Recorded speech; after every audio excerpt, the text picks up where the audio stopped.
Magandang umaga mga mare. Ayan nga po, for today's video po tayo ngayon, magang maga. Ayan po ang ginagawa ko ngayong umaga. Habang wala pa akong ginagawa, nilabas ko nga po pala yung aming upuan kagabi kasi nabasa ng ulan.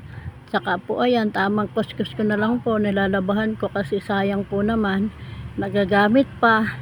Ayan po, iniskuba ko po siya ng iniskuba pa hanggang sa po siya luminaw. Napakarumi na po kasi tapak-tapak po ng mga bata. Ayan nga po, iniskuba ko na ng iniskuba.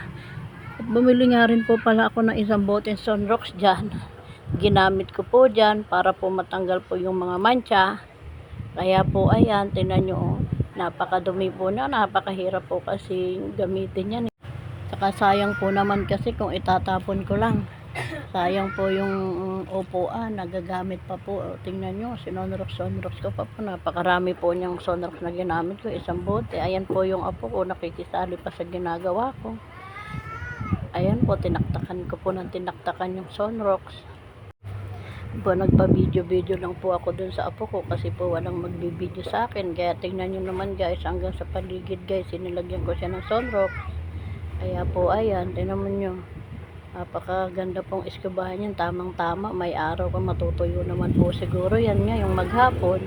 Binilad ko nga po yan din sa tabi ng barangay hall, din ko na rin po siya nilabahan sa harap ng barangay hall.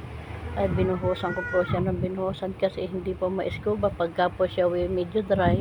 Kaya po binubuhusan ko siya ng tubig para medyo basa, matanggal-tanggal po yung mancha niya, luminaw-linaw naman po ng konti. Kaya po ayan, tamang taktak pa lang po ng sonrox. Nakikisali pa ang apo ko mag-iskoba, hindi naman niya kaya. Kaya nga sabi ko guys, huwag nang makialam, ako na lang. Tingnan nyo guys, ang dami kong sonrox na naubos dyan.